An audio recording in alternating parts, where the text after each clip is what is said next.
Tirage intuitif pour le signe du Poisson. Ce tirage peut s'appliquer sur le plan personnel, professionnel, peut-être même amoureux. C'est sur ce plan que je l'ai ressenti, sur le plan amoureux. Mais c'est à vous ici de voir en regardant les cartes. Qu'est-ce que ça vous inspire? Donc, pour commencer ici, au centre, j'ai pigé 2 cartes à la verticale qui nous parlent de votre présent. À gauche, 2 cartes qui nous parlent du passé récent et à droite, du futur proche. Donc, pour ce qui est du passé récent ici, j'ai la carte de la fondation solide et de l'intuition. La fondation solide ici nous parle, quand on regarde la carte, c'est une carte qui nous parle de courage, d'orientation vers une direction. C'est une carte de persévérance, de détermination. On s'entraîne dans cette carte-là. Et j'ai la carte de l'intuition. Moi, j'ai eu l'impression ici qu'on a fait le choix de se mettre à l'écoute de notre voix intérieure, de notre intuition, de nos ressentis. C'est vraiment une carte ici où l'on se met en position de réceptivité, d'accueil, d'observation. Et on s'ouvre ici à recevoir l'information. Moi, la carte de l'intuition là, vient nous dire ici que vous êtes connecté, vous. Vous êtes connecté à une certaine, j'ai envie de dire clairvoyance, ou tout ce qui concerne là, la réalité. Vous êtes capable ici de discerner ce qui appartient à l'illusion et ce qui appartient à la réalité. Il suffit seulement de vous mettre à l'écoute. Et là, j'ai l'impression que dans le passé, vous avez fait ce choix.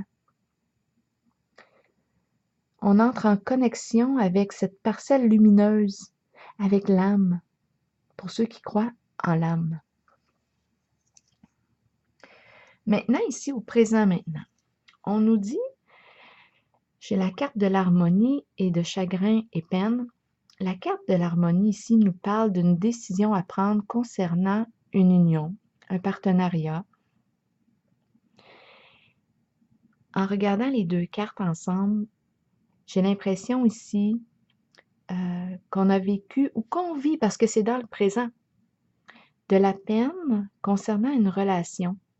La carte chagrin et peine nous parle de déception, de tristesse, de bouleversement intérieur. Et ça concerne cette union.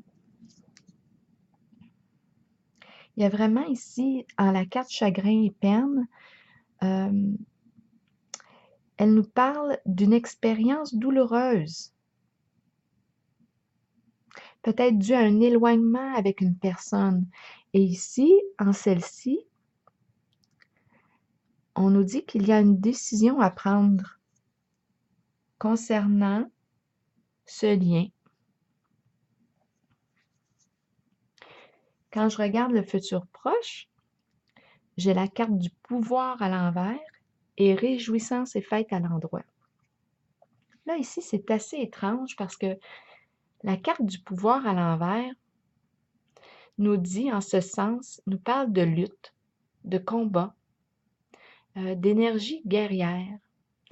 On lutte pour quelque chose, lutte de pouvoir, c'est ce qui me vient à l'esprit, et on s'épuise là-dedans. J'ai l'impression ici, j'ai le mot orgueil qui me vient à l'esprit. Moi, j'ai l'impression là, que la vie, là, d'ici quelques jours, là, va vous amener à faire un choix. Parce que c'est une carte aussi qui nous parle de volonté. En ce moment, elle est à l'envers. En ce moment, elle nous indique qu'on est en train de perdre le contrôle sur une situation. On est en train de perdre la maîtrise. Il y a vraiment le sentiment d'impuissance qui est là. Et à la fois, j'ai la carte réjouissance et fête qui nous parle ici d'une période de succès, de victoire, de gaieté, de célébration, d'excitation, d'amour. C'est un peu comme si l'amour venait vous déstabiliser. Donc, c'est pour ça ici que j'ai comme l'impression que la vie, là, va vous placer face à une situation où vous allez être amené à faire un choix, justement. Qu'est-ce que vous décidez de nourrir? Qu'est-ce que vous voulez? Étant donné que c'est une carte aussi de volonté. Quand elle est à l'endroit, cette carte de pouvoir, elle représente la générosité, l'amour, la compassion, la force, la volonté, mais en ce moment, elle est tirée à l'envers. Donc, j'ai l'impression ici que la vie va vous présenter, d'ici quelques jours, une situation où vous aurez un choix à faire. Et je pense que ça concerne cette relation qui est vécue au centre, pour laquelle on éprouve de la peine. Il y a quelque chose qui a été vécu en cette relation, en ce lien, qui est présent encore. La souffrance est encore présente. Donc, la décision à prendre, moi, ce qui me vient à l'esprit, c'est qu'est-ce que je décide de nourrir? Parce qu'ici, j'ai vraiment deux énergies, l'amour, la guerre. Alors, c'est pour ça que je me dis, est-ce que la vie nous invite à faire un choix? Qu'est-ce que je décide de nourrir? Est-ce que je décide de faire la paix, de faire l'amour ou de nourrir la guerre avec l'autre, la lutte de pouvoir? Alors voilà, c'est ce que j'ai vu ici pour vous. Bien, je vous souhaite une belle journée.